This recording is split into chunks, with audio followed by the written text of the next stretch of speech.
This is part 5 of topic 12, and in this presentation we will be looking at the policy trilemma.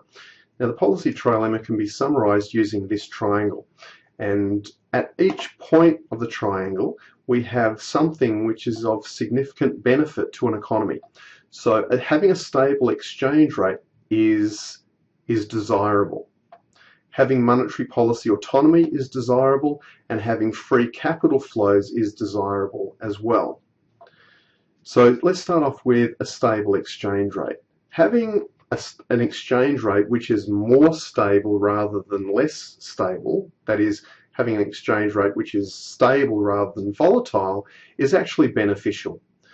So it's beneficial because it just takes away all of the uncertainty associated with what the exchange rate is going to be when you go to trade or invest with a foreign country. So having an exchange rate which is it doesn't have to necessarily be a fixed exchange rate, it can be a floating exchange rate, but having an exchange rate which is less volatile is better than having one that is more volatile, simply because it's easier to forecast the exchange rate and make plans for the future.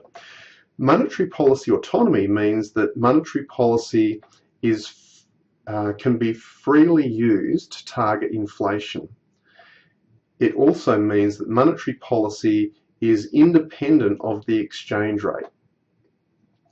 Now, what I mean by that is later on we'll see that when interest rates change, it can actually affect the exchange rate. So when interest rates go up, the exchange rate typically goes up. Monetary policy autonomy means that a country can actually raise and lower its interest rates without concern for the impact it will have on the exchange rate.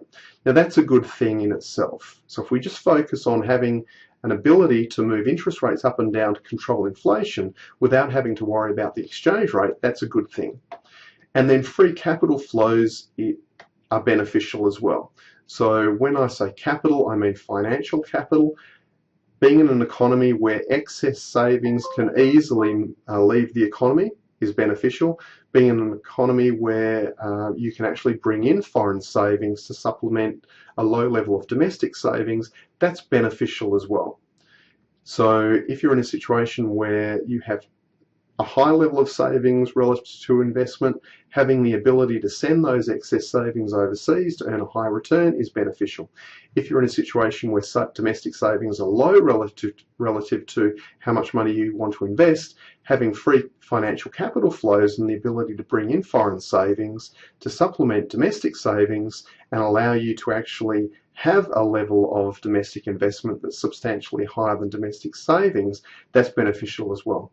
Now, the trilemma, however, is that even though all three of these possible features of an economy are beneficial, stable exchange rate, monetary policy, autonomy, and free capital flows, even though an economy would ideally like all three, any economy can only have two. So if you pick two, it's impossible to have the third. And that's why we have a trilemma here. It's a dilemma, but there's three elements. So the trilemma, or the dilemma here is which two of these three will we choose? Now, in Australia, we have gone for monetary policy autonomy and free capital flows, and we've given up a stable exchange rate. Same with the US and the UK. Australia's exchange rate is quite volatile. In Hong Kong, they've actually gone for a stable exchange rate, that is a fixed exchange rate, and free capital flows. They've given up monetary policy autonomy. In China, they have monetary policy autonomy, they have a stable exchange rate, therefore they have had to give up free capital flows. Now, it's important that you understand why it is when you pick any two of these, you then have to give up the third. So let's go through a couple of examples. In the case of Australia, we have monetary policy autonomy and free capital flows. Therefore, we can't have a stable exchange rate. So the story goes like this. In Australia, monetary policy autonomy means we have the freedom to move interest rates up and down to control inflation. Now, when we move interest rates up, for example, because we have free capital flows, that means that large amounts of money will flow into Australia. Interest rates go up, free capital flows, money floods into Australia to earn these higher interest rates. And when that happens, the Australian dollar all of a sudden appreciates. We don't have a stable exchange rate as a result. So if we want the ability to move interest rates up and at the same time free capital flows, allowing money to move into Australia when interest rates go up, we then have to abandon any hope of having a stable exchange rate, and we don't. So that's the explanation of why we can have the bottom two but not a stable exchange rate in Australia. Let's do one more. Let's look at China. China is in a situation where they have a fixed exchange rate against the US dollar, so their exchange rate is stable, and they also have the ability to move interest rates up and down. That is monetary policy autonomy to target inflation. So how do they do that? Well, they do it by restricting capital flows in and out of China. So the idea is this. In China, let's just imagine that inflation is a problem and the government wants to raise interest rates. That's monetary policy autonomy, the ability to freely move interest rates up and down. When they move interest rates up, in this example, to combat inflation, then normally that would attract money into the country, threatening to raise the exchange rate. But in China, they have a fixed exchange rate system. So they can't allow interest rates to go up, money to flow into the country, and the exchange rate to then appreciate because of the money flowing in. That would cause problems because they are obviously running a fixed exchange rate system. They can't allow money to come into the country and for the exchange rate to go up, not with a fixed exchange rate.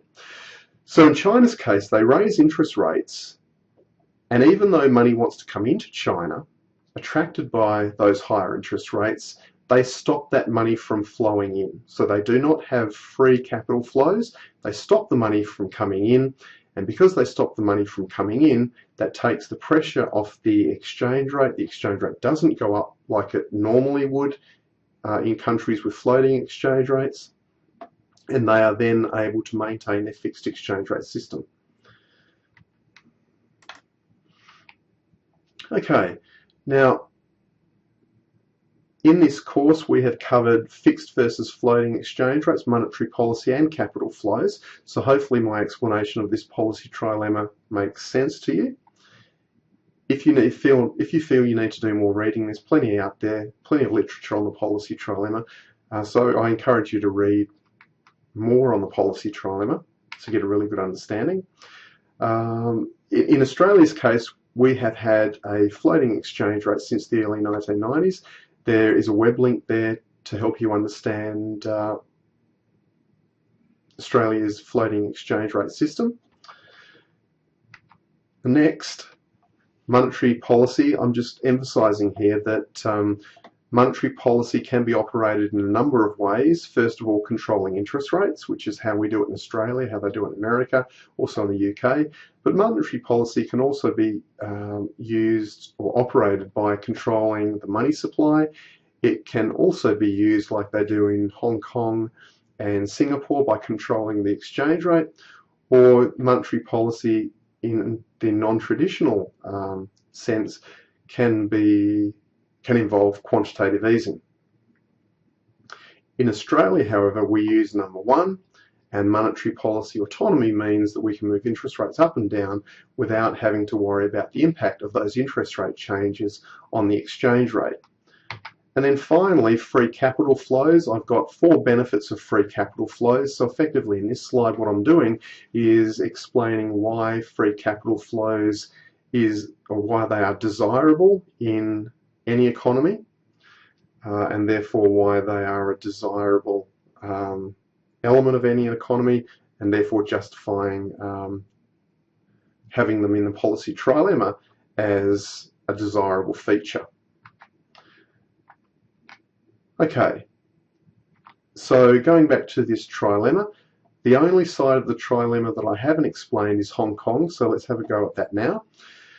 In Hong Kong, they have a stable or a fixed exchange rate. Their exchange rate is fixed against the US dollar. They also have free capital flows as well. Money can move in and out of the country.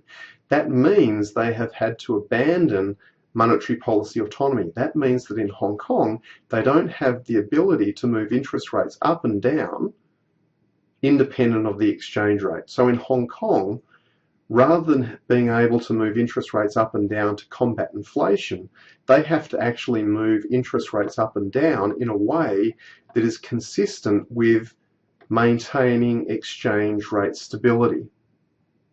Okay, so for example, let's just imagine that there are large amounts of money flowing into Hong Kong. Now, if left unchecked, that may well put so much upward pressure on the exchange rate that they would have to abandon the fixed exchange rate system.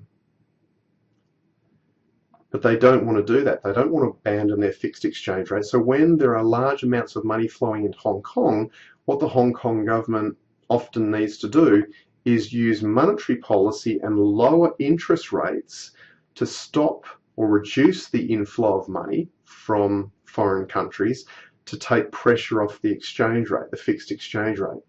So what's happening in Hong Kong is money flows in, interest rates are reduced to actually reverse some of this inflow of money to protect the fixed exchange rate.